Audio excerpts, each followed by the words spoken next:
tal? Buenas noches. Vamos a dar inicio a nuestra segunda sesión de Derecho Laboral. Retomando un poco y recapitulando un poco lo que analizábamos en nuestra sesión anterior, pues es importante, en primer momento, tomar un poco de las ideas que planteábamos la semana pasada. Ojalá y quienes no tuvieron la oportunidad de estar conectados en línea, pues hayan visto la clase grabada. De igual manera en la plataforma, pues ya se encuentra el material que estuvimos o con el que estuvimos trabajando, ¿no? Entonces, decíamos entonces en términos generales que pues nuestra materia de derecho laboral, definiendo un poco de lo que es el derecho laboral, pues es un conjunto de normas jurídicas que vienen particularmente a regular las relaciones que se dan entre los sujetos de este tipo de relaciones, que en este caso son el trabajador y el patrón, ¿sí? Viene en todo momento pues el derecho laboral a marcar la pauta o dictar estas normas jurídicas que van a sentar las bases, por ejemplo, sobre las cuales se tienen que regir los contratos de trabajo, las condiciones de trabajo, cómo es la jornada laboral, que es parte de lo que vamos a estar viendo el día de hoy, el salario, cuáles son sus particularidades, cuáles son las normas protectoras del salario, por ejemplo, los días de descanso, las vacaciones, entre otro tipo de prestaciones, ¿no? Y pues también el derecho laboral se va a encargar de regular las formas de terminación de una relación laboral, ¿sí? ¿Qué sucede o cuáles son las formas de terminar una relación laboral? ¿Ok? Decíamos, hay ejes rectores, ¿sí? Del derecho laboral, que es, por ejemplo, que el trabajo es un derecho y es un deber social. ¿Por qué un derecho y un deber social? Pues es un derecho porque se encuentra reconocido o se encuentra pactado en una Declaración Universal de los Derechos Humanos, donde señala que efectivamente, pues todas las personas tienen el derecho a desarrollar un trabajo que sea digno y socialmente útil, ¿no? Y esto lo vamos a traspolar, pues, al artículo o a la Constitución, ¿no? Que nosotros analizamos la clase pasada, pues veamos nuestra normativa, cuál es la normativa que rige la materia del derecho, ¿sí? Por ahí Kevin o Valdemar, que estuvieron presentes, o Jessica, si viste la grabación, me pudieran ayudar o apoyarme con decirme dónde encontramos la normativa en el Estado mexicano, cuál es la norma o cuáles son las normas fundamentales del derecho del trabajo, dónde encontramos la pauta jurídica del derecho laboral en el Estado mexicano.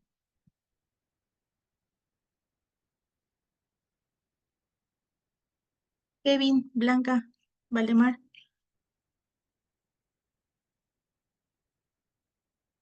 ¿no? ¿Ninguno de los tres? Ok. Buenas noches, maestra. Recuerden entonces, Yo no pude estar. ok, perfecto. ¿Checaron la grabación? ¿No? Ok. Maestra, Sí, adelante. ¿no es en el artículo 123? El artículo 123 constitucional. Y del 123 constitucional, gracias a Blanca, teníamos entonces que el 123 constitucional nos lleva o es el fundamento de lo que es la Ley Federal del Trabajo, ¿no? Entonces, en la Ley Federal del Trabajo vamos a transpolarnos al artículo tercero de la Ley Federal del Trabajo, donde señala o ya es un poco más puntualizante, donde dice que el trabajo es un deber y un derecho social, ¿no?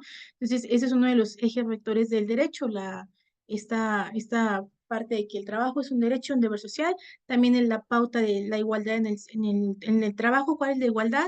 Trabajo igual, salario igual, sin importar el sexo, sin importar la nacionalidad, sin importar la religión, sin importar las creencias, sin importar las preferencias sexuales, nada. Trabajo igual, salario igual, ¿no? Y de igual manera, pues para trabajo igual, prestaciones iguales. ¿Por qué? Pues porque debe ser el mismo sueldo, las mismas prestaciones iguales para los trabajos que se están desempeñando y son pues principios que regulan el derecho del trabajo. Otro de los principios que regula el derecho del trabajo pues es la estabilidad. ¿Por qué? Recuerden que la estabilidad entendida o traspolada a lo que es el derecho del trabajo es un principio que tiene la finalidad de proteger a los trabajadores. Nuevamente, ¿por qué? Porque el derecho del trabajo es tan proteccionista, ¿sí? Recordarán que platicábamos que el derecho del trabajo lo vamos a encuadrar o lo vamos a ubicar en la rama de lo que es el derecho social, ¿sí? Les decía yo, en un principio, pues las grandes clasificaciones del derecho era derecho público, derecho privado. Con el paso de, pues, de los años, la evolución de las normas jurídicas de las sociedades y cómo tienen que entonces adecuarse las normativas, pues surge una tercera división del derecho, la rama del derecho, que es el derecho social, y precisamente el derecho social se caracteriza. ¿Por qué? Porque va a proteger, sí, así lo da la definición, la doctrina, viene a proteger los derechos o las garantías de las clases pues, más desprotegidas, más vulnerables, y en este caso estamos hablando entonces de la clase trabajadora, ¿no? Entonces, si nosotros analizamos un tanto nuestra Ley Federal del Trabajo, se van a dar cuenta que las normas que están regidas o que están contenidas en la Ley Federal del Trabajo y por ende en el 123 constitucional, pues se encargan o están encaminadas a la protección de los trabajadores, ¿sí? Entonces, el principio de estabilidad señala que los trabajadores pues tienen esa, ese derecho de permanecer en su trabajo, ¿sí? Hasta en tanto y cuanto así lo deseen y lo necesiten. ¿Cómo podemos entender esto? Sí, que los trabajadores, por una parte, pues van a tener el derecho a renunciar a su trabajo en cualquier momento, ¿sí? Ellos sí, como trabajadores, se tiene ese derecho de renunciar al trabajo en cualquier momento, ya sea por cuestiones personales, por cuestiones económicas, por cualquier otra situación. El trabajador tiene derecho a renunciar a su trabajo. ¿Qué pasa de la parte de de los patrones? Pues el patrón, sí, el patrón, pues no es tan fácil que en cualquier momento quiera despedir al trabajador o quiera rescindir el contrato, a menos que el trabajador haya incurrido en algunas de las causales que se encuentran establecidas en la Ley Federal del Trabajo y lo se llama en esta parte como rescisión de la relación laboral sin responsabilidad para el patrón, ¿no? Entonces, por una parte, el trabajador puede renunciar en cualquier momento a su trabajo y por otra, también el trabajador puede exigir en cualquier momento ante una autoridad competente que se le dé cumplimiento al contrato o en todo caso que se le reinstale en un puesto de trabajo por algún tipo de despido injustificable. Entonces, este principio de estabilidad pues, lo hemos traspolado también en nuestra Ley Federal del Trabajo, ¿no? Este principio de estabilidad, decíamos, es un derecho de fijeza, ¿no? De fijeza, de estar de permanencia en el trabajo, porque nuevamente el trabajo lo entendemos como un derecho y un deber social. Ahora bien, decíamos, hay conceptos fundamentales en el derecho del trabajo, ¿sí? Lo que es, pues, por ejemplo, el trabajo, ¿cómo vamos a definir el trabajo? El trabajo, decíamos, es una actividad humana, ¿sí? Pero no es únicamente una actividad humana material, también lo vamos a entender el trabajo como una actividad humana intelectual. ¿Por qué? Porque hay trabajos también donde la producción o las formas de diseño, de creación, de elaboración se dan de manera intelectual, ¿no? Entonces, eso también es un trabajo y evidentemente el trabajo pues tiene una retribución que vamos a conocer como salario.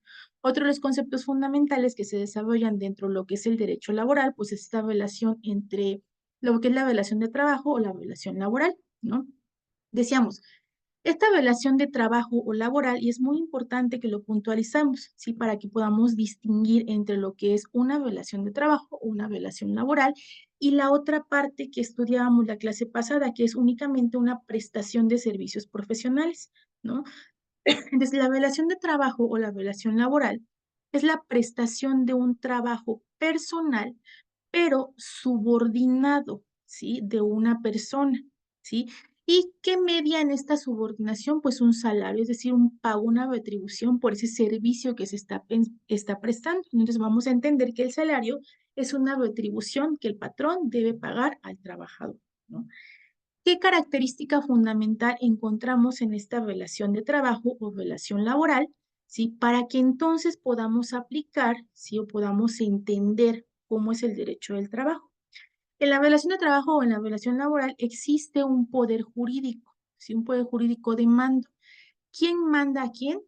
¿Dónde hay subordinación? Pues hay subordinación del trabajador al patrón, ¿sí? Y es muy importante entender esta parte, solamente así se va a la relación laboral, ¿sí? Va a haber una subordinación, un deber de obediencia, obviamente, en los términos que marca la ley, del trabajador hacia el patrón, ¿no? Entonces, esa es la parte. Ahora, la otra parte que nosotros hacemos la comparación es, por ejemplo, la prestación de servicios profesionales, ¿sí? La prestación de servicios profesionales está normada, ¿sí? Si bien es cierto, por un contrato, pero este contrato no está legislado por una ley laboral. Sí, este contrato está legislado por lo que conocemos como una legislación civil, es decir, en un código civil, ¿no? Entonces, ¿qué pasa con la prestación de servicios? Efectivamente, se puede estar realizando un trabajo en favor de algo por un pago, ¿sí? Pero no hay necesariamente una relación laboral. ¿no? Si hay un contrato de prestación de servicios, pero no hay una violación laboral. ¿Por qué? Porque ese contrato de prestación de servicios profesionales, pues no lleva a conducir, por ejemplo, el caso de prestaciones sociales, el hecho, por ejemplo, de estar inscrito en un seguro social. No es únicamente una prestación de servicios profesionales por un trabajo que se nos encomienda, que se realiza por un tiempo determinado. Y yo les marcaba, por ejemplo, para citar una ejemplificación de esto, pues el trabajo que en algún momento desarrollamos los abogados, ¿no? Es bien cierto que alguien contrata nuestros servicios profesionales, si por ejemplo para llevar o para seguir un procedimiento judicial, tal vez civil, familiar, notarial, penal, ¿no? ¿Y qué pasa? Hay un contrato de prestación de servicios profesionales, ¿sí? Se nos está contratando para llevar a cabo algo de lo que sabemos desarrollarnos. Sin embargo, no se da una relación laboral. ¿Por qué? Porque nuestro contrato de prestación de servicios profesionales está únicamente normado y vamos a encontrar esto que está en el capítulo de contratos en un código civil, ¿no? Entonces, hay que diferenciar por qué la prestación de servicios profesionales no se encuentra reglamentada en lo que es la Ley Federal del Trabajo, ¿ok? Eso es parte de lo que veíamos en nuestra sesión anterior. De igual manera, el concepto de patrón, de trabajador. Decíamos, un patrón, pues puede ser una persona física o moral, ¿sí? Ya sea individual o un conjunto de patrones que se unen, ¿sí? Para utilizar los servicios de uno o varios trabajadores. Y los trabajadores igual pueden ser personas físicas que se presta a otra persona, ya sea física o moral, sus servicios. Y ojo aquí, los trabajadores también se agrupan, ¿sí? Pero no le vamos a llamar persona moral, pues se agrupan en sindicatos, ¿sí? Para el debido o la debida defensa de sus intereses laborales. Igual parte del sindicalismo en México, pues está regulado en la Ley Federal del Trabajo, ¿no? Entonces decíamos, ¿quiénes forman parte de una relación laboral? Patrón, trabajador, y hay obligaciones. Hay obligaciones tanto para el patrón como para el trabajador.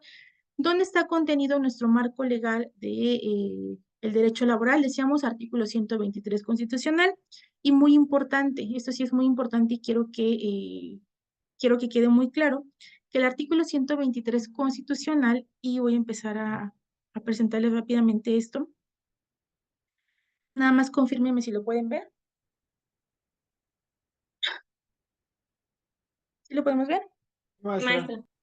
Sí, ok, muy importante y esto sí es básico en lo que es el derecho laboral. Decíamos, el fundamento del derecho laboral es el 123 constitucional, ¿no?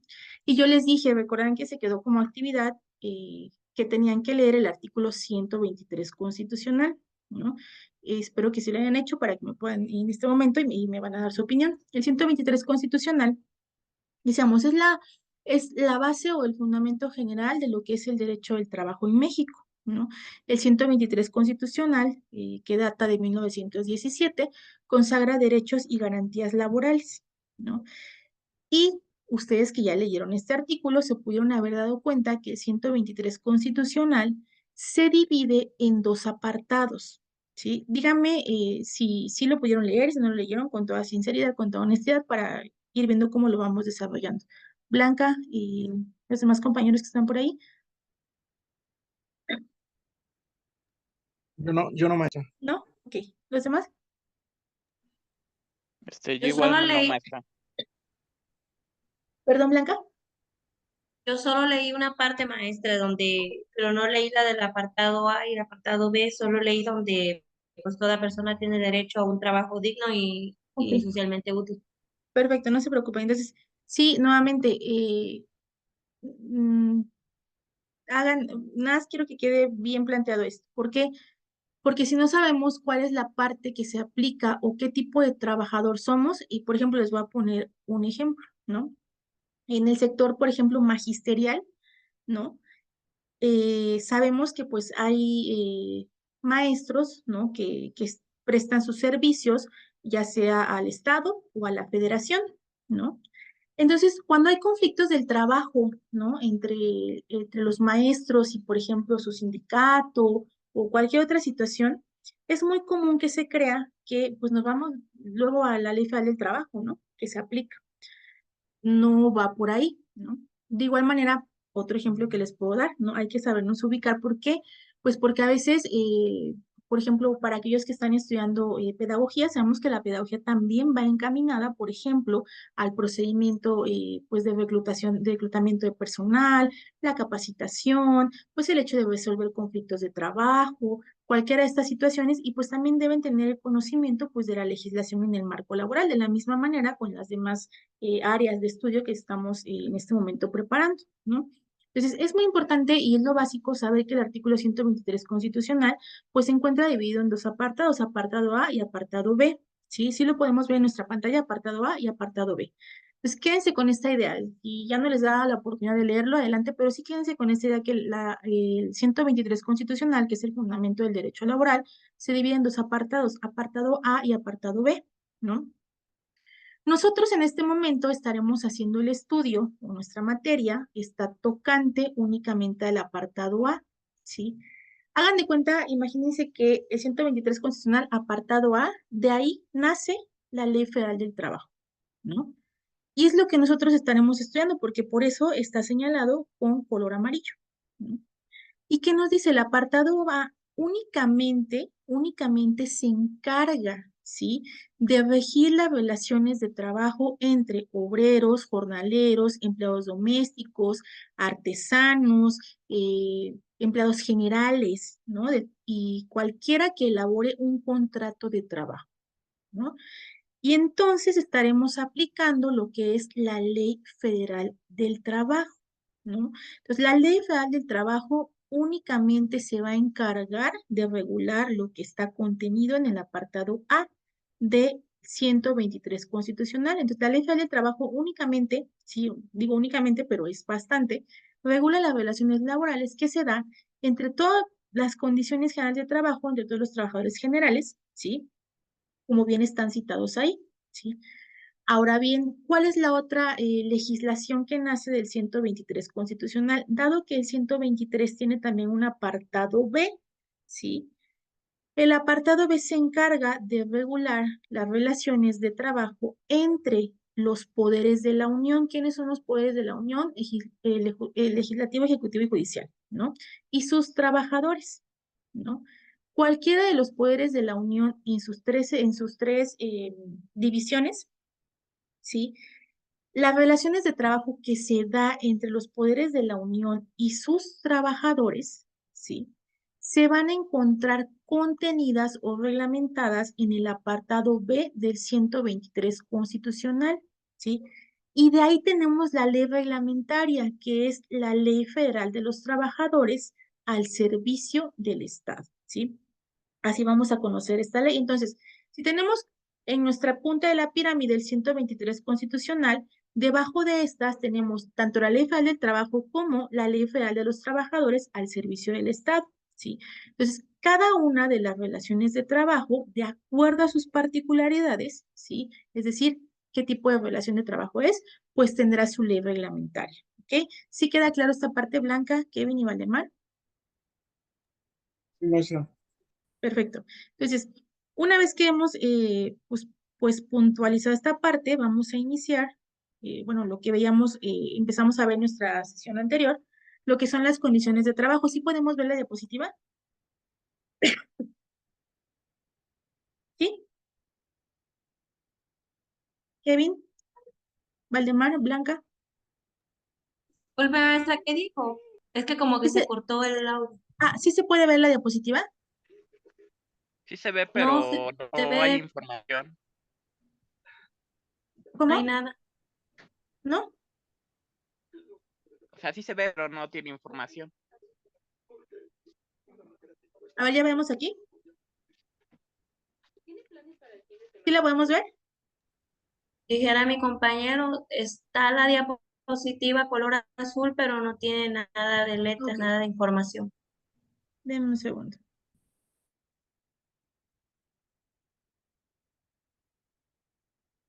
Es esto entonces. Ok, aquí está. Ahora sí la podemos ver. Condiciones de trabajo. Sí, maestra, ya se ve. Ok, entonces, empezábamos nuestra sesión anterior con lo que son las condiciones de trabajo y decíamos, ¿cuáles son las condiciones de trabajo? Pues normalmente la legislación mexicana tiene que garantizar condiciones de trabajo que deben estar basadas en los principios rectores de los derechos del trabajo, ¿no? Entonces debe haber igualdad entre hombres y mujeres, ¿no? Ahora bien, muy importante, veamos cuáles son las condiciones de trabajo que se encuentran contenidas en la Ley Federal del Trabajo. Los contratos, los horarios, la jornada de trabajo, el aguinaldo, las vacaciones y prima vacacional, días de descanso, lo que es el finiquito, lo que es el reparto de utilidades, lo que es la antigüedad y los ascensos, el apoyo para estudios, lo que es el Infonacot, seguridad de higiene, capacitación y adiestramiento, ¿sí? Todo esto que ustedes ven en este cuadro, pues es parte de lo que son las condiciones del trabajo y que vamos a encontrar en la Ley Federal del Trabajo, ¿no? Y decíamos, en la Ley Federal del Trabajo, pues se encuentra reglamentado lo que son los contratos, ¿no? ¿Qué es un contrato? Pues es un documento, obviamente aquí es un contrato de trabajo, ¿sí? Es un contrato en el que se establecen los derechos y obligaciones tanto de los trabajadores como de los empleadores o los patrones, ¿no? En el aspecto laboral tenemos diferentes tipos de contrato. Lo que es un contrato individual de trabajo, es decir, el que firma pues una persona sí, por sí, y lo que es un contrato colectivo. ¿Sí? Contrato colectivo que pues tiene que ver prácticamente con lo que son los sindicatos y los contratos ley, ¿sí? Que es la formación de federaciones o confederaciones derivadas de los sindicatos, ¿no? Ahora bien, las condiciones o las características de los contratos, en el caso de los contratos individuales, si cuando ustedes, por ejemplo, que en algún momento quisieran llevar a cabo la revisión de un contrato individual, o en todo caso que se les asigne, ¿no? En una redacción de un contrato individual y quisieran verificar qué debe contener para que esté en términos de lo que marca la legislación, pues entonces tendrán que dirigirse a lo que es el artículo 20 de la Ley Federal del Trabajo, ¿sí? Donde marca los requisitos que debe de contener, pues, un contrato individual de trabajo, ¿no? Un contrato colectivo, pues, se encuentra regulado en el artículo 386 de la Ley Federal del Trabajo, y un contrato ley lo vamos a encontrar en el artículo 404 de la Ley Federal del Trabajo.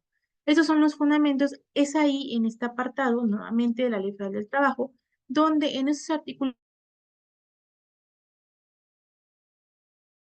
ver cuáles son las características o cuáles son los requisitos mínimos que debe de contener, sí, que debe de contener un contrato, ¿ok? Entonces, veíamos también nuestra clase pasada lo que son los salarios, ¿no? Y decíamos, ¿qué es un salario? Pues es la retribución que la empresa o el patrón debe de pagar al trabajador por su trabajo, ¿sí? Eso es lo que es un salario. Ahora bien, también por ahí se había quedado que pudieran realizar ustedes la lectura del artículo 82. ¿Lo leyeron? Blanca, Kevin, Valdemar. Sí, maestra. ¿Sí? ¿De qué trata, Blanca? Háblame un poquito de esto.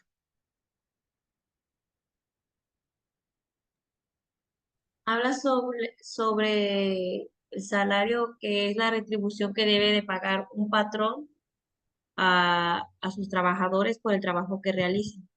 Ok, deseamos 82 y 83, ¿no? ¿Sí pueden ver mi pantalla que está aquí proyectándose? ¿Qué maestra? Sí, se ve. Dice Sí, ver para el trabajo. Ok. Entonces, tenemos aquí, ¿no? Dice, en esta parte, perdón, lo perdí. Como decías, Blanca, ¿no? Entonces, ¿qué no es el 82 de la Ley Federal de Trabajo? El salario es una retribución que debe pagar el patrón al trabajador por su trabajo, ¿no? Y decíamos, el salario debe fijarse por, o se puede fijar por unidad de tiempo, unidad de obra, por comisión, a precio alzado, de cualquier otra manera, ¿no? Cuando señala la Ley Federal del Trabajo, ¿no? Eh, Tratándose de salario por unidad de tiempo, se va a establecer específicamente esa naturaleza, ¿sí? ¿Por qué? Porque hay salarios que se pagan ya sea por tiempo o que se paguen por obra determinada, por comisión o precio alzado, ¿no? Entonces, precisamente en esos artículos nosotros podemos, sí, podemos ver cuáles son las particularidades de lo que es, pues, el salario, ¿no?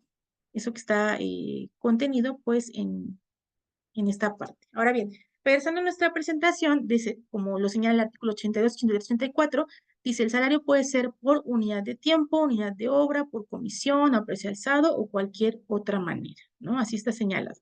Y entonces decíamos, o dice, el salario se integra por los pagos o con los pagos hechos en efectivo, ¿sí? Por cuota diaria, por gratificaciones, por percepciones, habitación, primas, comisiones, ¿sí?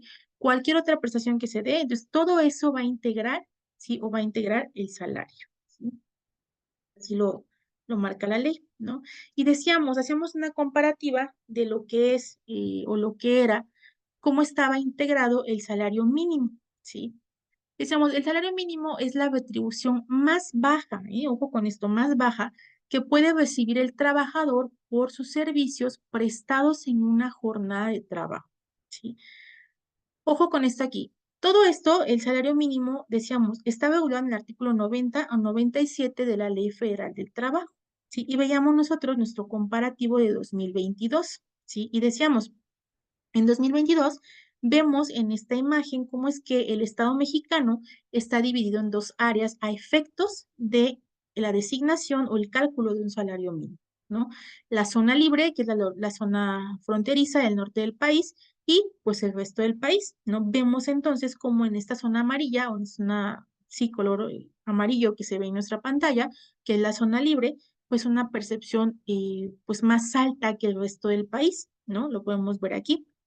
Entonces, señalábamos, ¿quién determina el salario mínimo? Es la CONASAMI, ¿sí? Que es la Comisión Nacional de Salarios Mínimos. Y la CONASAMI, pues es una comisión que está registrada ante la Secretaría del Trabajo y Previsión Social y es un conjunto de, pues, tanto representantes de los trabajadores como del sector patronal, que aproximadamente en diciembre del año previo al cual se va a fijar, pues se reúnen a efectos de determinar, tomando en consideración diferentes datos, como puede ser la inflación, como puede ser cuál es el crecimiento económico del país, el Producto Interno, y entonces determinan cuál es el salario mínimo que va a estar vigente para el próximo año, ¿no?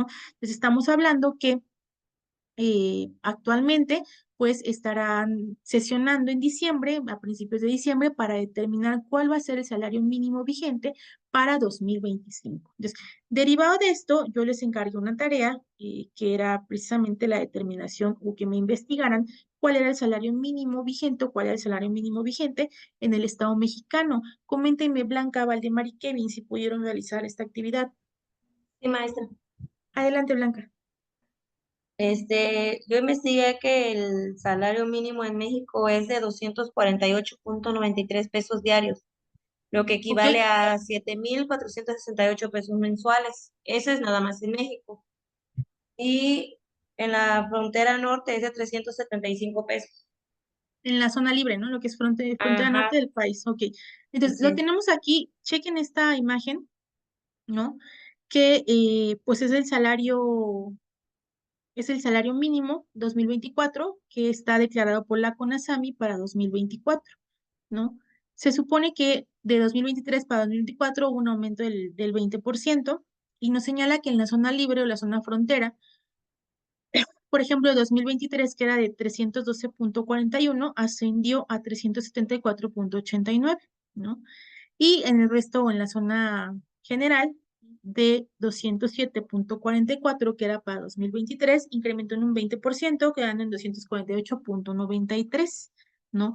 Ojo con esto, estos son los salarios mínimos que se pueden percibir, es decir, ¿no? Por algún otro, y les voy a presentar otro documento por algún otro, si el patrón en algún momento determina, ¿sí? Que puede, que quiere o puede pagar más, evidentemente puede pagar más, pero nunca se puede pagar menos de lo que está establecido en el salario, en el salario establecido por la CONASAMI. De igual manera, en su plataforma yo les habilité este documento, ¿sí? Que se llama Salarios Mínimos 2024. Sí, es un documento que es emitido por la CONASAMI en conjunto con la Secretaría del Trabajo y Previsión Social. ¿Sí? Entonces, este nos dice que pues, los salarios mínimos vigentes o son vigentes a partir del 1 de enero de 2024, ¿sí? Y son emitidos o establecidos mediante una resolución que es emitida por el Consejo de Representantes de la Comisión Nacional de Salarios Mínimos, que sesiona, pues en este caso sesionó en el 1 de diciembre de 2023, ¿no? Y esta es una tabla, sí que contiene los salarios mínimos generales y profesionales vigentes en las dos áreas geográficas en las que, para efecto de la aplicación, se ha dividido el país, ¿no? Y aquí podemos ver o van a poder ustedes apreciar en su plataforma pues esta tabla, ¿no? Obviamente cada año pues el salario mínimo pues va actualizándose, ¿no? Va actualizándose. Ahorita nuevamente el 1 de diciembre la CONASAMI va a sesionar para establecer los salarios mínimos vigentes para 2025, que van a estar vigentes a partir del 1 de enero del 2025, y son salarios mínimos, ¿no? Y por ejemplo podemos ver aquí, ¿no? Dice, por ejemplo, vamos a analizar nada más el primero, dice albañilería, oficial de albañilería, ¿sí? En una zona libre de la frontera, ¿sí? Vemos que lo marca aquí, ¿no? Todo lo que es, por ejemplo, este es 374.89, ¿no? Y en el resto del país, 287.14, ¿no? Y viene aquí entonces, ¿cuál es o la tabla de salarios mínimos vigentes o salarios mínimos profesionales, ¿sí? De acuerdo a esta tabla de salarios mínimos que emite la CONASAMI. De igual manera, eso se queda habilitado en su plataforma.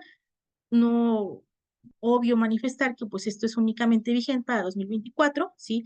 Esto es de vital importancia tenerlo presente. ¿Por qué? Pues porque aplica para cualquiera de los trabajos, ¿sí? Que están contenidos en la lista, y en aras de no transgredir los derechos laborales, pues es muy importante tener presente que existe una comisión reguladora, ¿sí? De los salarios mínimos, ¿sí? Que señala que pues ningún trabajo de los que se encuentran contenidos podrán percibir una remuneración menor a la que está contemplada o a la que está declarada por la CONASAMI, ¿ok? Entonces esto igual ya lo pueden ustedes encontrar en su plataforma para que lo consientan. Si en algún momento, pues obviamente más adelante está la de 2025, pues también la pueden consultar, ¿no? Digo, nuevamente esto lo emiten cada año, entonces estará en su momento. Ok, entonces Maestra, vamos a continuar. Manda adelante, Blanca. tengo una duda. Dime. Por ejemplo, bueno, acá donde yo vivo, yo soy de Tierra Blanca, Veracruz. Aquí cerca hay muchos ranchos, por lo regular es zona cañera. Entonces ahí viene entrando el salario, pero por ejemplo de un jornalero. Sí, Y a lo que vi aquí que el sueldo de un jornalero es de 280 y tantos pesos el salario mínimo. Eso equivale, por ejemplo, a 8 horas diarias. exactamente. Ese es el salario mínimo que deben de percibir diario. Esto es diario, ojo, bueno, esto es diario. Es el sueldo Ah, ok. diario. Ujú. Sí, Sí, este es el porque sueldo. pues, he Es el mínimo. escuchado, ujú, porque en algunas ocasiones he escuchado que a veces han pagado menos ahorita que vi la tabla. Entonces ahí se puede decir que están violando sus derechos, Efectivamente, ¿no? efectivamente hay una pues violentación de los derechos laborales porque precisamente, nuevamente, la Secretaría del Trabajo y Previsión Social, de la cual pues da la creación o las facultades a la CONASAMI, ¿sí? Expresamente, y está en la ley, no crean que es una invención, se encuentra en la Constitución y se encuentra en la Ley Federal del Trabajo, que la CONASAMI pues tiene esas facultades, para eso surgió la CONASAMI, ¿no? Entonces señala pues en esta tabla de salarios mínimos y en lo que establece pues cuáles deben ser el salario mínimo diario que deben ganar las personas, ¿no? Entonces, obviamente esto es mínimo, ¿sí? Si los patrones quieren pagar más, quieren adelante lo pueden realizar, pero mínimamente eso es lo que deben de percibir los trabajadores. ¿Sí, Blanca? ¿No? Ok, Ok, ok, entonces maestra, sí está bien, gracias. gracias, Blanca. Entonces, continuando con esta parte, decíamos, hay normas protectoras y privilegios del salario, ¿no? Decíamos, el salario tiene ciertas particularidades. ¿Qué particularidades tiene? Que debe de pagarse directamente o de manera directa al trabajador, ¿sí? De manera directa al trabajador, salvo las situaciones marcadas por la ley. Y yo les pongo un ejemplo. ¿Cuáles pueden ser las situaciones marcadas por la ley, ¿no? Si bien es cierto, la ley señala que el salario debe darse de manera íntegra, es decir, de manera íntegra y directa, ¿no? Al trabajador, también es cierto que hay ocasiones en las cuales los trabajadores, ¿sí?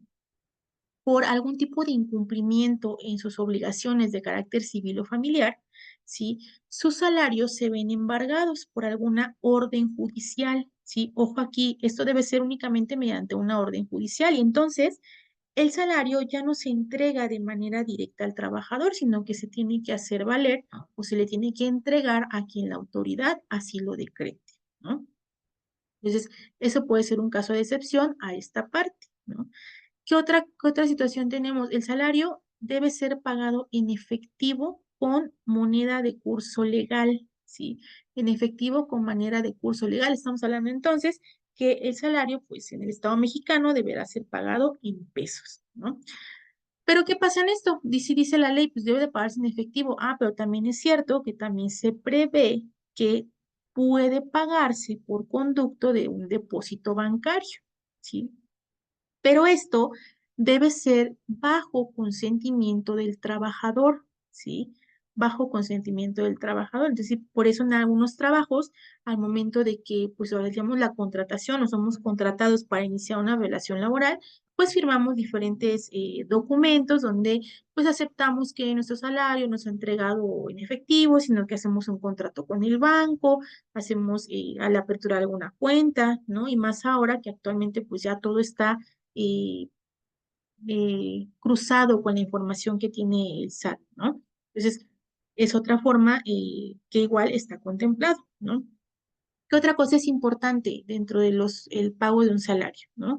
Que el trabajador debe tener acceso a la información detallada de los conceptos, ¿sí? Realizados por las deducciones. ¿Cómo va a tener el trabajador la información de las deducciones de su salario? ¿Qué son las deducciones? Pues son todos aquellos, por ejemplo, impuestos que se pagan, ¿no? Todo aquello que va a afectar el salario, el bruto y el neto, ¿no? Entonces, ¿cómo va a tener el trabajador acceso a esta información? Pues por conducto de la entrega de sus recibos impresos. Eso es muy importante. Los trabajadores tienen derecho a que sus recibos, ¿sí? Por concepto de salarios, les sean entregados de manera impresa, ¿sí? Ya sea impresa o ya sea digital, pero el trabajador tiene el derecho a que esta información le sea entregada, ¿no? Ahora bien, ya en la práctica, pues podemos ver que en ocasiones se entrega el recibo impreso o también la otra parte es, ¿no? ¿Qué otra parte se entrega? Pues los comprobantes fiscales digitales, ¿no? Que son por internet, lo que conocemos como CFDI, que también pueden sustituir en determinado momento, pues a los recibos impresos, ¿no? Y los CFDI, pues son una prueba que se puede verificar o se puede autentificar en el portal de Internet del Servicio de Administración Tributaria. Ahí en ese portal se puede verificar en la línea de validación que efectivamente el pago de esa factura se encuentra vigente o si se realizó, ¿no? Entonces, pues todos estos son derechos o son normas protectoras de lo que es el salario, ¿no? Ahora bien, decíamos en otra parte, ¿sí? El artículo 58 de la Ley Federal del Trabajo señala lo que es una jornada de trabajo, ¿no? Entonces, ¿qué es? ¿Qué es, pues, una jornada de trabajo, ¿no? Déjenme encontrar mi ley. Decíamos, esta jornada de trabajo, pues la vamos a encontrar, y la vamos a encontrar clasificada en lo que es el artículo 58 de la Ley Federal del Trabajo. Denme un segundo.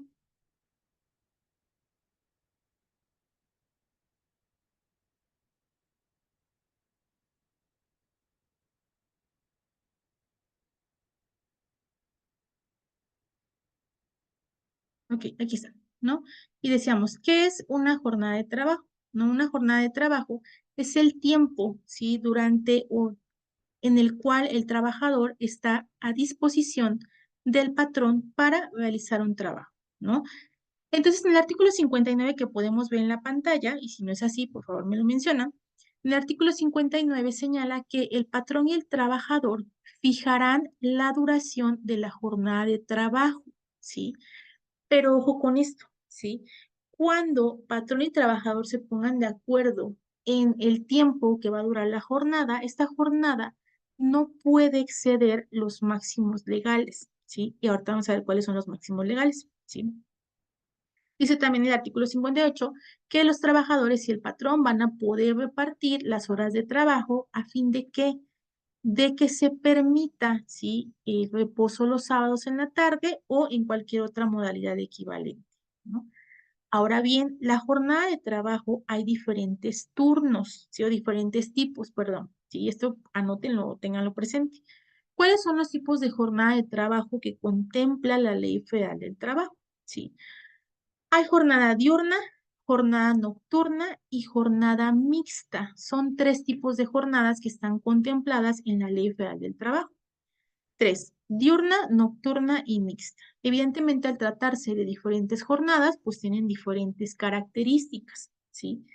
La jornada diurna, sí, pues la que se desarrolla en la mañana, por así decirlo, como pudiéramos entenderlo, es la que está comprendida entre las 6 de la mañana y las 20 horas, ¿sí?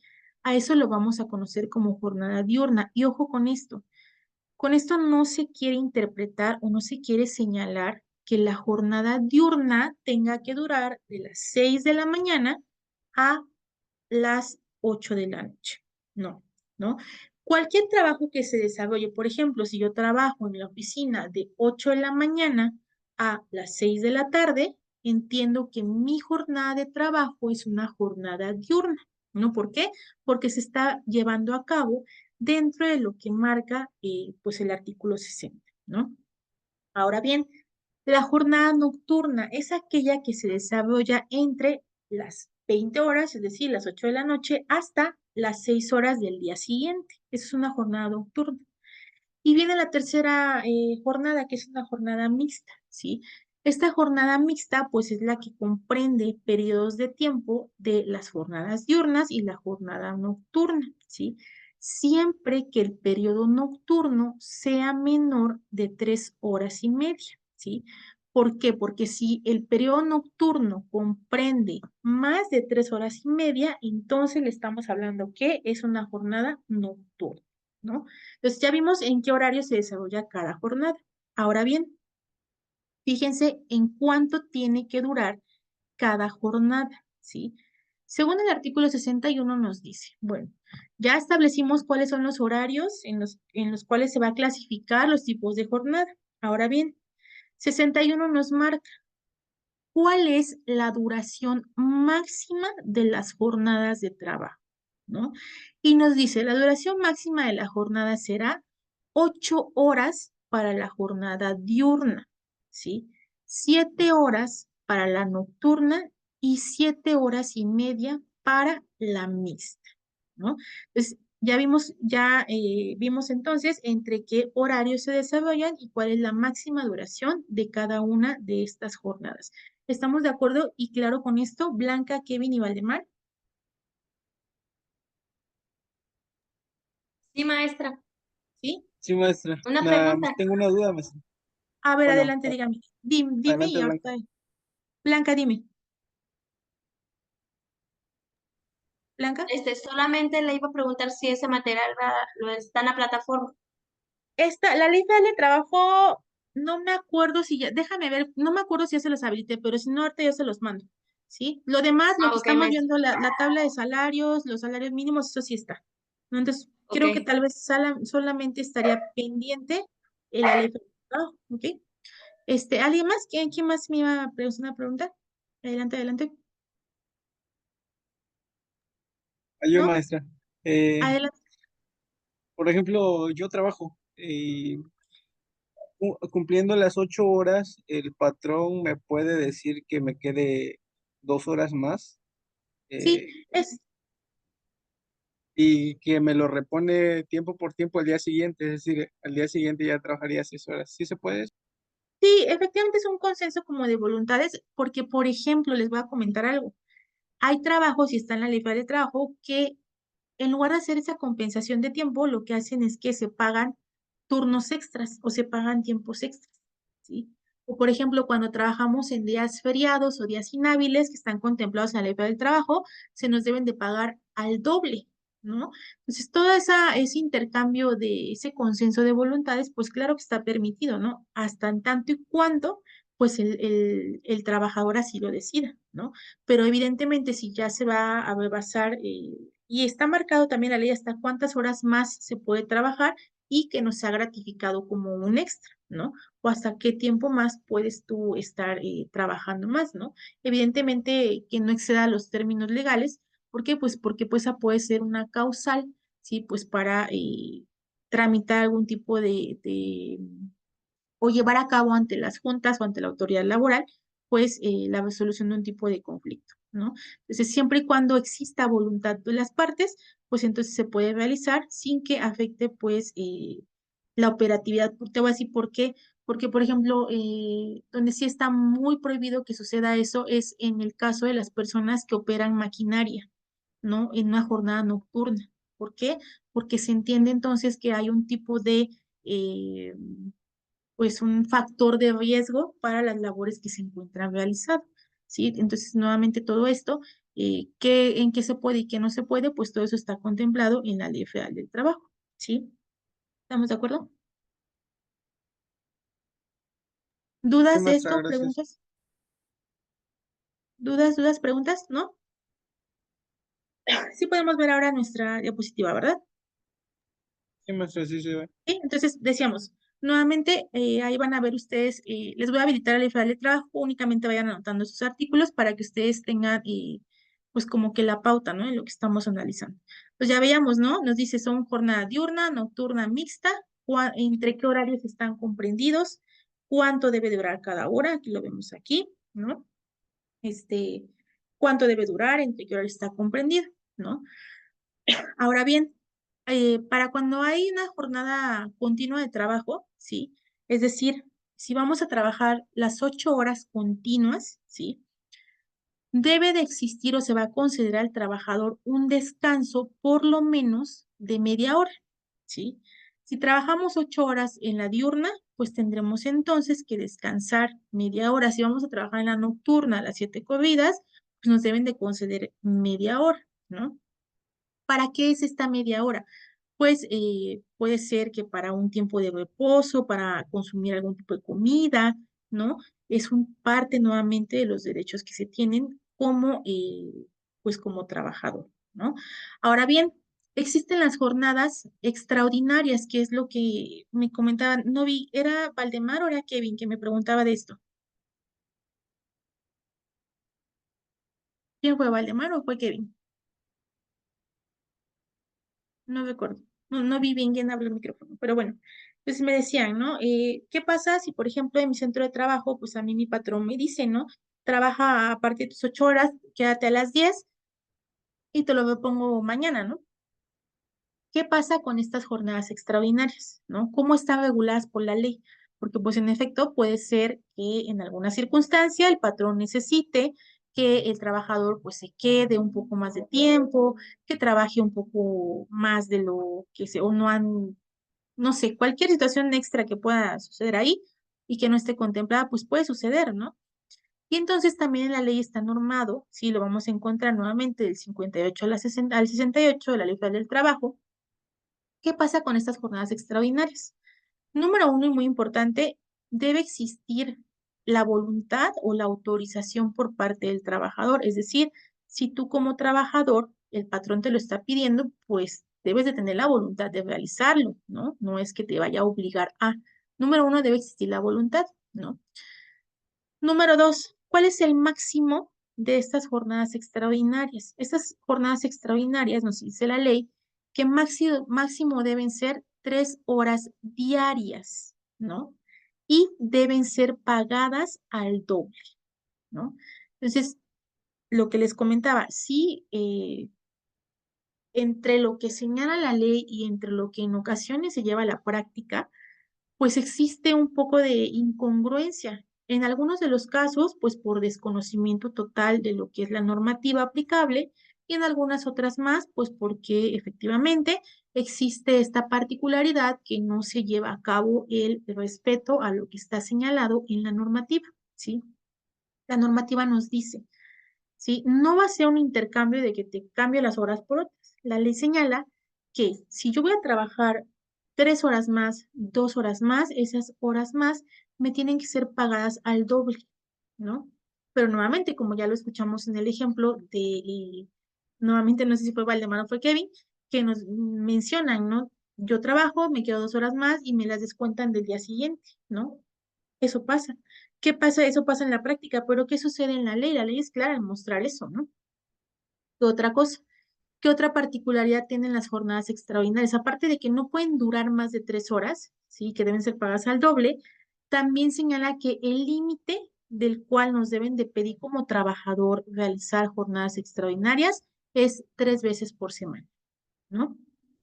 Entonces, si se trabaja más de 3 veces por semana una jornada extraordinaria, entonces ahora, lejos de ser el doble, va a ser pagado al triple, ¿no? ¿Por qué? Porque puede ser que me digan, te vas a quedar horas extras, pero toda la semana, ¿no? Entonces, si yo trabajo 5 días de lunes a viernes y me estoy quedando 3, los otros 2 días que yo voy a trabajar turnos extras, me los tienen que pagar al triple, ¿sí? ¿Cuál es el fundamento de este tipo de condiciones de las jornadas extraordinarias? Pues lo vamos a encontrar en el 58 al 68 de la Ley Federal del Trabajo. ¿Sí estamos claros con esto? Blanca, Kevin, Valdemar. Valdemar, creo que levantaste tu mano. Sí, maestra, es que sucedió un caso donde nos quedábamos tiempo extra, el patrón nos decía, bueno, la empresa nos decía, pues quédense 2 horas tiempo extra y así acumulábamos 8 horas durante la Turno. semana. Ajá, y ya luego nos decían, no, pues ya acumulaste 8 horas, así que tómatelo como un día. Y pues no nos convenía porque pues el día estaba como en 400 pesos y Claro, en tiempo extra pues sí era más y la empresa pues tuvo un problema con el sindicato por ese aspecto. claro. No, y más cuando se trata de sindicatos, ¿no? Cuando intervienen los sindicatos en este caso, pues sabemos que el gremio sindical, evidentemente, pues para eso fue creado, ¿no? Para la defensa de los intereses colectivos de las personas que se encuentran agremiadas, ¿no? Entonces, eso sucede, evidentemente, cuando la ventaja de pertenecer a un sindicato es esa, ¿no? Que pues todos los representantes se unen para la defensa de los intereses. Pero imagínense cuando se trata de personas que pues no se encuentran afiliadas a un tipo de sindicato, pues se da un conflicto individual de trabajo, ¿no? Que nuevamente, ¿qué pasa? La ley, pues decimos, está bien bonita la ley, mira todo lo que dice y los derechos que consagra, pero en la práctica, ¿qué sucede? Nuevamente, ya sea por ignorancia, ya sea por transgredirla, ya sea por cualquier tipo de situación, pues no se llega a concretar, ¿no? Y pues particularmente o de manera individual, tal vez para un trabajador, pues dice, pues prefiero quedarme las 2 horas, aunque no me las paguen, aunque me las completen o me las descuenten de otro día. ¿Por qué? Porque el hecho de negarse a cumplir a veces con las jornadas extraordinarias, pues implica el hecho de que el trabajador pues sea despedido, ¿no? Entonces, nuevamente, sí están las pautas en la ley, pero en la práctica, pues sabemos que es un tanto discordante, ¿no? Por múltiples factores que se pudieran dar, ¿ok? Entonces, siguiente tipo de condición de trabajo, ¿no? Lo que es el aguinaldo, ¿sí? ¿Qué es el aguinaldo? ¿No? ¿Qué entendemos? ¿Qué entendemos por un aguinaldo? Dígame, Blanca, Valdemar o Kevin, ¿qué entendemos por un aguinaldo? O como si alguno de ustedes ya lo recibe, si ya lo tiene o ha escuchado, ¿qué es el aguinaldo?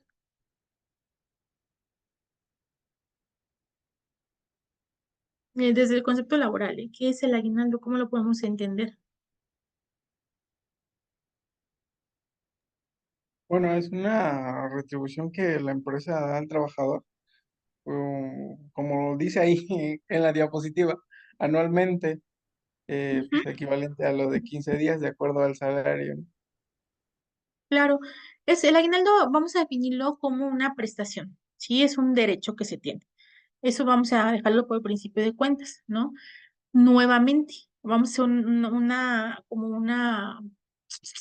un paralelismo, ¿no? Decir, bueno, el aguinaldo deriva de una relación laboral, ¿no? Donde hay una subordinación de un trabajador a un patrón, ¿no? Y tenemos que entonces, de esta relación de subordinación, donde hay derechos y obligaciones para ambas partes, surge lo que es el aguinaldo, y el aguinaldo es una prestación al que tienen derecho los trabajadores de manera anual, ¿no?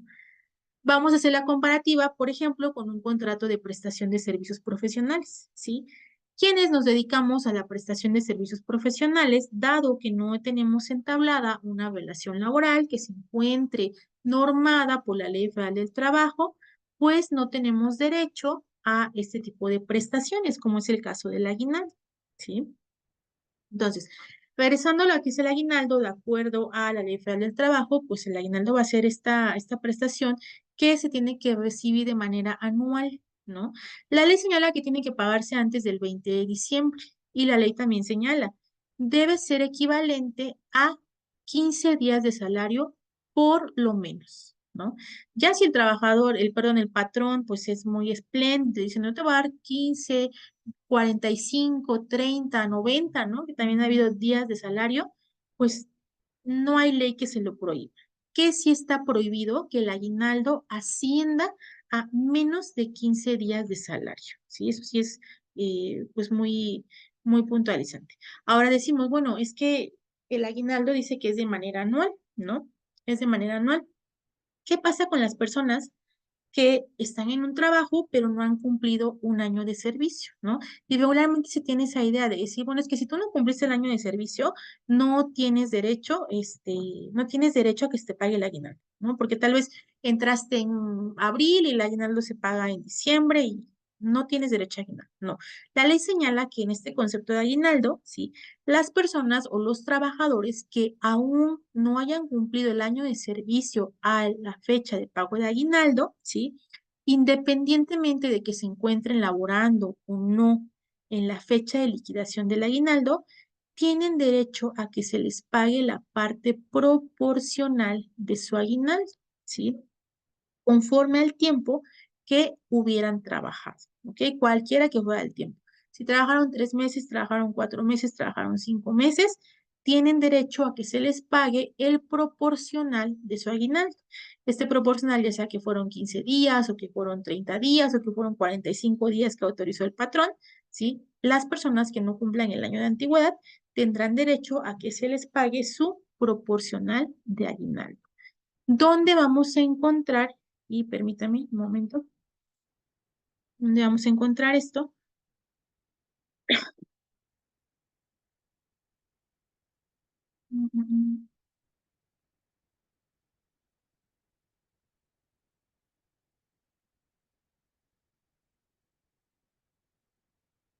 En un segundo. Sí podemos ver ahí la ley, ¿verdad? Sí, maestra. Ok. Aquí está, ¿no? Dice, entonces el 87 dice, los trabajadores tienen derecho a un aguinaldo que se debe pagar de manera anual, ¿no? Y dice ahí, nos habla de pues, de las partes proporcionales, quienes no hayan cumplido el año de trabajo, ¿no? Y, ¿qué otra cosa? Por ejemplo, el 88 nos dice que los plazos para el pago del salario nunca podrán ser mayores de una semana para las personas que desempeñan. Eso es parte de lo que es el salario, ¿no? Y pues del aguinaldo, pues nos señala precisamente, ¿sí? Aquí está, el 87, que el aguinaldo es anual y deberá pagarse antes del 20 de diciembre. Y nos marca el monto, ¿no? Dice, no puede ser menos de 15 días de salario, es decir, pues lo que una persona percibe por una quincena, ¿no? No puede ser menos de eso, ¿no? Entonces, ¿dónde encontramos el fundamento? Pues del 87 al 89 de la Ley Federal del Trabajo, ¿ok? Entonces, continuando con esto, aquí está, dice esta tabla, ¿no? ¿Cómo se realiza el cálculo para el cálculo de aguinaldo para los trabajadores, ¿no? Se divide el salario mensual, sin prestaciones, entre 30 días, ¿ok? Salario mensual, sin prestaciones. ¿Por qué? Porque a veces, por ejemplo, en los recibos de pago, pues viene, no sé, jornada extra o viene algún otro tipo de bono de puntualidad, viene cualquier otra cosa, ¿no? Se quita todo eso y se divide el salario mensual entre 30 días, ¿no? Salario mensual 30 días y lo que salga se va a multiplicar, ¿sí? Por los días de aguinaldo que autorizó la empresa o el patrón, ¿no? Entonces, esa es la forma en la cual se tiene que calcular, ¿sí? Que se tiene que calcular el aguinaldo, ¿sí? Tenemos, ahora bien, otra de las condiciones de trabajo, ¿sí? Que están contempladas en la Ley Federal del Trabajo son las vacaciones y la prima vacacional, ¿sí? ¿Alguno de ustedes se desempeña ya en el sector laboral y ha tenido derecho o tiene derecho a este tipo de prestación? Blanca, Valdemar, Kevin. No, maestra, yo soy ama de ¿No? casa. Ok, perfecto, gracias, Blanca. Valdemar. Yo sí, maestra, sí recibo esas prestaciones. Vacaciones y prima vacacional. Sí, así es. Ok, perfecto. Entonces, ¿Qué pasa con tu prima vacacional, Valdemar? ¿Cada cuándo la recibes? ¿Cómo haces tu trámite en tu empresa? ¿Cómo lo realizas? Cuéntanos un poco de eso. Bueno, la prima vacacional me la dan Ajá. cada año en el Ujú, mes, bueno, en el día en que entré. Por ujú. ejemplo, entré el 30 de octubre del año pasado y el 30 de octubre de este año recibí prima vacacional. Y tengo derecho a veintitantos días, 24 días de vacaciones. Ok, perfecto. Entonces, aquí está, ¿no? Ya nos dijiste cómo está en la práctica y vean aquí en la ley, ¿no? Dice, ¿qué son las vacaciones? ¿Cómo están contempladas las vacaciones? Dice aquí, las personas trabajadoras que tengan más de un año de servicios van a disfrutar de un periodo anual de vacaciones pagadas, ¿sí? Esas vacaciones pagadas son la prima vacacional, ¿sí? Dice aquí que en ningún caso podrán ser inferior a 12 días laborales, ¿sí? O sea, entonces, a partir del primer año de trabajo en una empresa en donde tengan esas prestaciones, el trabajador va a tener derecho a 12 días de vacaciones, dice aquí, ¿no? Y entonces estos días laborales van a aumentar, ¿sí? Hasta llegar a 20 por cada año subsecuente de servicio. Y nos dice aquí, a partir del sexto año del periodo de vacaciones, aumentarán 2 días por cada 5 de servicio. Entonces, el derecho a las vacaciones va aumentando de manera gradual, de acuerdo a lo que está estipulado en el artículo 76 de la Ley Federal del Trabajo, ¿no? Dice aquí, ¿no? Entonces, estos trabajadores que presten o que presten servicios discontinuos y los de temporada tendrán derecho a un periodo anual de vacaciones también en proporción a los números o a los días trabajados en el año, ¿no? Y el artículo 80, que está aquí señalado, nos habla acerca de lo que es la prima vacacional, ¿sí? Dice que los trabajadores tendrán derecho a una prima no menor de 25% sobre los salarios que le corresponde durante el periodo de vacaciones. Entonces, la prima vacacional es calculada directamente, ¿sí? Del periodo vacacional que se le asigne al trabajador de conformidad con el artículo 76 de la Ley Federal del Trabajo. Entonces, eso es variable, ¿no? De acuerdo a los periodos que establece la propia ley, ¿ok? Entonces, ahora voy a continuar con esto. ¿Sí pueden ver mi diapositiva? Sí. Sí. ¿Sí? Ok. Otra cuestión muy importante en este segundo inciso nos señala que los patrones deberán entregar anualmente a sus trabajadores una constancia que contenga su antigüedad, ¿no? Y de acuerdo con ella, el periodo de vacaciones. Esta es una obligación de de los patrones que muy difícilmente encontramos en la práctica que se cumpla, ¿sí? Que anualmente se le entrega al trabajador, ¿sí? Su constancia de donde contiene la antigüedad y donde contiene el periodo de vacaciones que le corresponde en el año que está corriendo, ¿no? Entonces, la prima, pues nuevamente dice aquí la prima vacacional, ¿sí? Que va en conjunto con lo que es el periodo vacacional al cual se tiene derecho. Si la prima vacacional señala o esta prestación dice la ley que el trabajador debe recibir por los días de vacaciones su salario más un 25% extra, ¿no? ¿Cuál es el fundamento? El artículo 80 de la Ley Federal del Trabajo, ¿no? Ahora bien, los días de descanso, ¿sí? Este igual es una de las condiciones de trabajo. ¿Qué son los días de descanso? Nos dice la ley. Por cada 6 días de trabajo, ¿sí? El trabajador deberá disfrutar de un día de descanso por lo menos. Y ese día de descanso deberá ser con goce de salario íntegro, ¿sí? Además de los días que estén señalados como descanso obligatorio, que es lo que conocemos como días feriados, ¿no? Entonces, por derecho, todos los trabajadores tenemos o tienen esta particularidad que se tendrá que tener un día de descanso, ¿sí? Por cada 6 días de trabajo, un día de descanso, más los que están contemplados en la ley como lo que son de descanso obligatorio o que son conocidos como días feriados, ¿no? ¿Dónde encontramos los días de descanso obligatorio, los días feriados? Los vamos a encontrar en el artículo 74 de la Ley Federal del Trabajo. Ahí los vamos a encontrar, ¿no? ¿Qué sucede? ¿Qué sucede? Y se los comentaba hace un momento, ¿no? ¿Qué sucede si se trabaja en un día en un día de descanso obligatorio, ¿sí?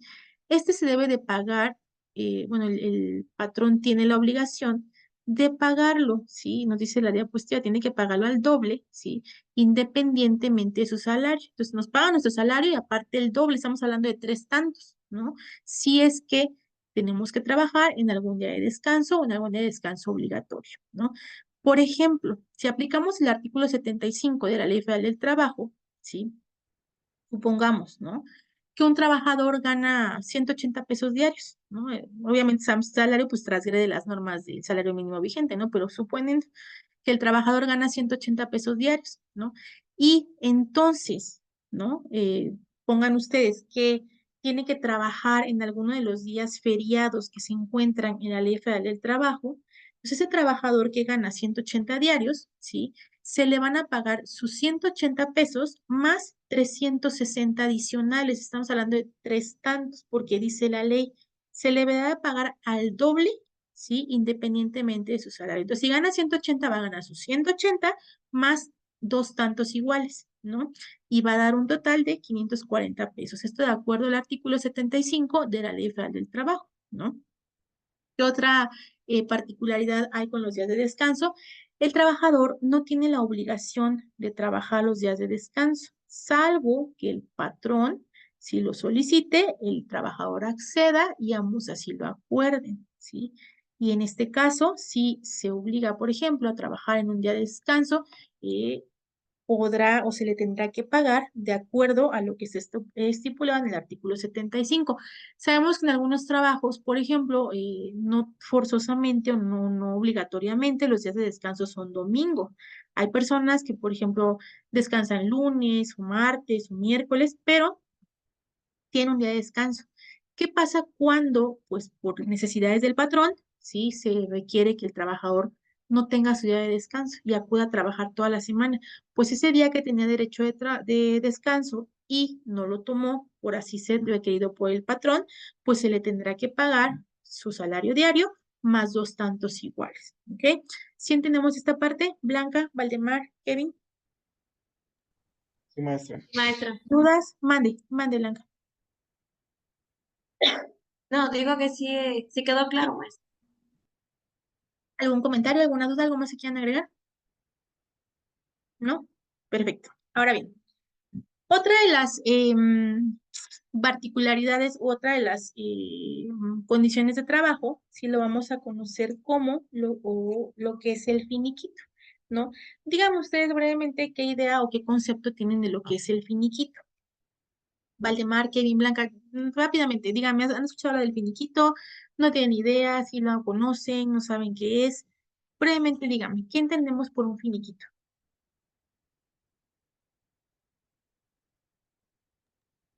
Bueno, he Un escuchado, dinero maestra, extra. A ver, Blanca y ahorita Valdemar. Dime, Blanca. Un dinero extra, un pago extra. Un pago extra. Muy bueno, aquí vamos a checarlo, Valdemar. bueno, tengo entendido, no sé si sea eso, pero finiquito le entiendo a un pago cuando se despide a una persona. Ok, gracias, Valdemar. Ok, para empezar con esto, el finiquito, pues es una parte, es una de las, pues un derecho, una prestación que se tiene, pero opera cuando hay una terminación de la relación laboral, ¿no? Entonces, se da lo que es el finiquito, ¿no? ¿Qué es el finiquito? Es un documento, ¿no? Con el que tanto el trabajador como el patrón dan por terminada la relación laboral de manera voluntaria y confirman que no hay pagos pendientes. Eso vamos a tener como un finiquito. Entonces, obviamente, en el finiquito lo que media es la terminación de la relación laboral, va a mediar la terminación de la relación laboral, ¿no? Y entonces se va a establecer en un documento. Puede ser que, por ejemplo, hay prestaciones pendientes como cuál. Puede ser que un trabajador, pues, se le tiene que pagar su proporcional de aguinaldo, se le tiene que pagar en caso de que cumpla con los requisitos su prima vacacional o de las vacaciones, cuestiones así, ¿sí? Van a ir contenidas en un finiquito, ¿no? Obviamente el finiquito, como ya lo dijimos, se va a pagar siempre que se extingue una relación laboral, ¿no? Sin importar las razones, motivos o situaciones que llevaron al término de una relación laboral, ¿no? ¿Dónde lo vamos a encontrar el fundamento? En el 47, 48, 76, 79, 80, 87 y 162 de la Ley Federal del Trabajo, ¿no? Entonces, eso es cómo opera el finiquito. Obviamente, les pido por favor que anoten cuál es el fundamento. Ya dijimos, ¿cuál es el fundamento de un finiquito? Lo vamos a encontrar o va a estar normado por los artículos 47, 48, 76, 79, 80, 87 y 162 de la Ley Federal del Trabajo, ¿sí? Obviamente, y en novio de repeticiones, y no quiero marearlos y darle leyendo todos los artículos, ¿sí? Pero sí tengan ustedes la pauta sobre la cual versa la normativa jurídica de la integración de un finiquito, ¿sí? Ténganlo presente para que ustedes en algún momento que lo vayan a ocupar, tengan ustedes la base sobre la cual se sienta la normativa jurídica de lo que es un finiquito, ¿no? Entonces lo vamos a encontrar ahí. Ahora, si nosotros vamos a entenderlo, vamos a interpretar esta normativa, ¿cómo está integrado un finiquito? ¿Sí? ¿Cómo se integra un finiquito? Se integra, por ejemplo, de los días trabajados en el mes y que no se han pagado, ¿sí? La parte proporcional de aguinaldo, ¿sí? Las vacaciones, ojo con esto, si el trabajador ya había cumplido este requisito del año de trabajo para tener derecho a vacaciones y su prima, entonces también el finiquito estará integrada por las vacaciones no disfrutadas correspondientes al tiempo de trabajo. Ojo con esto, este concepto o esta cantidad es fluctuante, porque ya lo decíamos, ¿no? O sea, va cambiando conforme es el tiempo, conforme es el periodo, ¿no?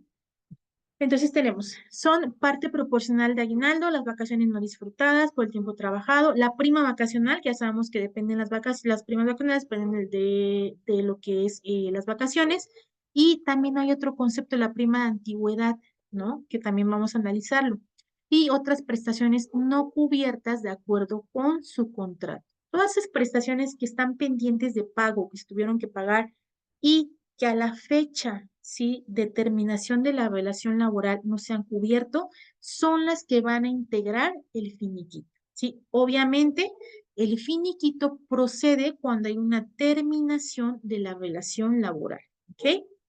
Ahora bien, el trabajador deberá tener las condiciones de trabajo necesarias de un ambiente sano, es decir, que no existía alguna situación o eso.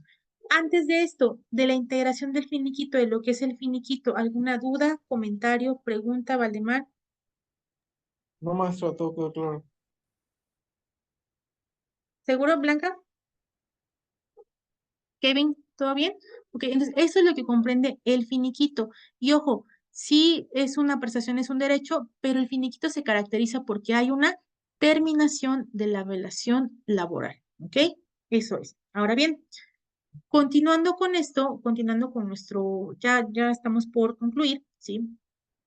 Dentro de las condiciones de trabajo, ¿sí? El patrón tiene la obligación de garantizar que el trabajador se desenvuelva en un ambiente de trabajo sano, ¿sí? Es decir, que no existan factores de riesgo para adquirir una enfermedad o sufrir un accidente, ¿sí? El patrón y la empresa tienen la obligación de proporcionar al trabajador los insumos, la capacitación y el equipo adecuados y necesarios para realizar su trabajo, ¿sí? Esto donde se encuentra en el artículo 432 de la Ley Federal del Trabajo. A este derecho se le conoce como condiciones de trabajo, ¿sí? Como trabajador se tiene derecho a que el patrón garantice que el ambiente en el cual se desarrolla el trabajo, las condiciones con las que se tienen para desarrollar el trabajo sean las óptimas y que no sean violatorias de derecho, ¿sí? Que no exista algún riesgo de adquirir alguna enfermedad ni sufrir algún tipo de accidente. Esto dentro de lo que es la materia de seguridad e higiene, ¿no? Tenemos esta parte, 432, de la Ley Federal del Trabajo. Y también otra parte muy importante, aparte de que como trabajador se tiene el derecho a tener seguridad e higiene y el patrón tiene la obligación de garantizar seguridad e higiene, el trabajador tiene también derecho a recibir capacitación y adiestramiento. El patrón tiene la obligación de darle al trabajador capacitación y adiestramiento. Dentro de la materia de capacitación y adiestramiento, ¿qué es? ¿Sí? Esto consiste en proporcionar al trabajador la enseñanza de los conocimientos técnicos, así como la habilidad o la destreza requerida para que el empleado pueda desempeñar su trabajo de una mejor forma, ¿sí? Nuevamente, eso también está contemplado dentro de la Ley Federal del Trabajo y es una obligación del patrón proporcionarlo y un derecho del trabajador, ¿no? Otro tópico u otra de las condiciones que están contempladas en la Ley Federal del Trabajo es el reparto de utilidades. ¿Qué es el reparto de utilidades? ¿Sí? Es un derecho, ¿sí? Es un derecho y es un reconocimiento que tienen los trabajadores, ¿sí? ¿Por qué? Porque aportaron en la producción del centro de trabajo, porque aportaron a llegar a las metas, ¿no? Entonces, es un pago adicional que el patrón tiene que hacer al trabajador, es un pago adicional al salario, ¿sí? ¿Qué realizan los centros de trabajo cuando han tenido ganancias en el año? Ojo con esto, no todas las empresas, no todos los centros de trabajo tienen ganancias en el año, solamente aplica en ciertos sectores y cuando hay ganancias en el año, en la empresa o en el centro de trabajo, opera el reparto de utilidades que es adicional al salario que se percibe, ¿no? ¿Cómo se paga el reparto de utilidades? Se paga a más tardar el 30 de mayo, ¿sí? Cuando el patrón es una persona moral. Y a más tardar el 29 de junio, cuando el patrón es una persona física, ¿no?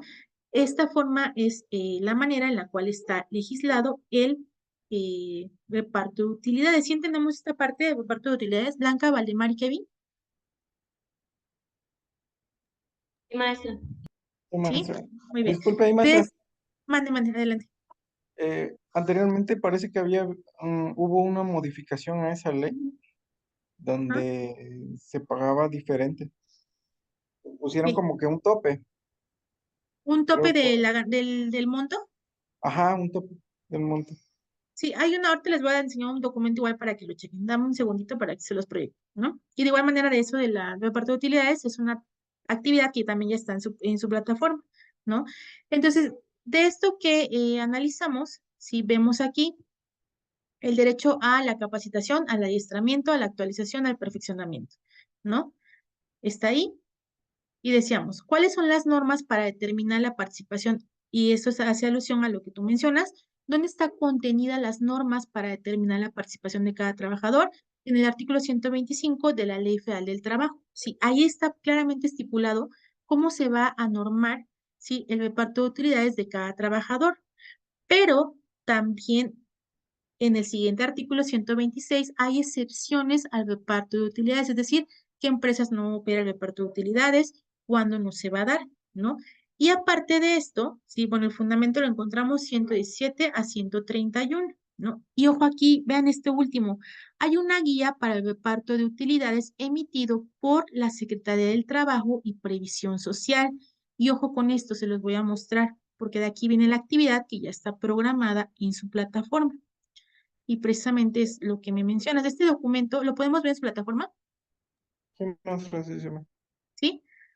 Esta guía que es emitida en 2022 por la Secretaría del Trabajo y Previsión Social, ¿sí? Es una guía para, pues que está prácticamente enfocada para terminar de dar reglamentación o especificar cómo se tiene que dar cumplimiento a lo normado en materia de reparto de utilidades, ¿no?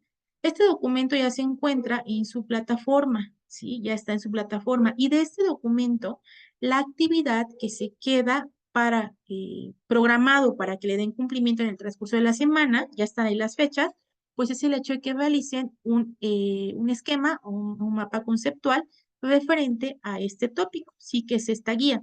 Nuevamente, todo esto pues ya lo podemos ver en nuestra plataforma, ¿sí?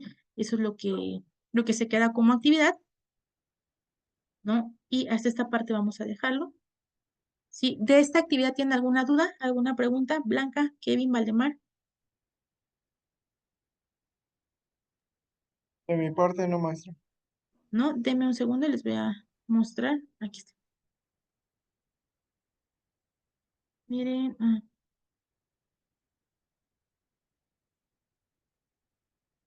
Me parece que no se ve. No, no puedo mostrarles, pero en la plataforma, les digo nuevamente, ya está todo lo que es el material. Únicamente queda pendiente activar la ley federal del trabajo, pero eso es en un segundito se las activo.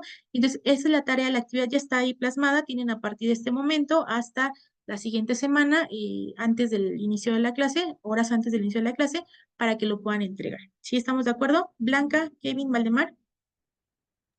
Sí, maestra, enterado. ¿Alguna otra duda, comentario que quieran No, agregar? maestra. ¿No? ¿Seguro es todo claro?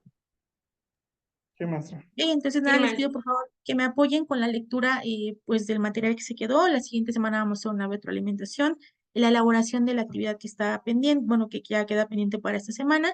Y pues no habiendo alguna otra situación, es cuanto por mi parte. Nos vemos el siguiente jueves en la misma hora y que tengan una excelente semana. Cualquier duda saben que quedó al pendiente. Sí, maestra, muchas gracias. Muchas gracias, Valdemar. Luego. Gracias, Kevin. Gracias, Blanca. Nos vemos. Que Gracias, estén bien. maestra. Hasta mañana. Gracias, maestra. Hasta luego. Hasta luego.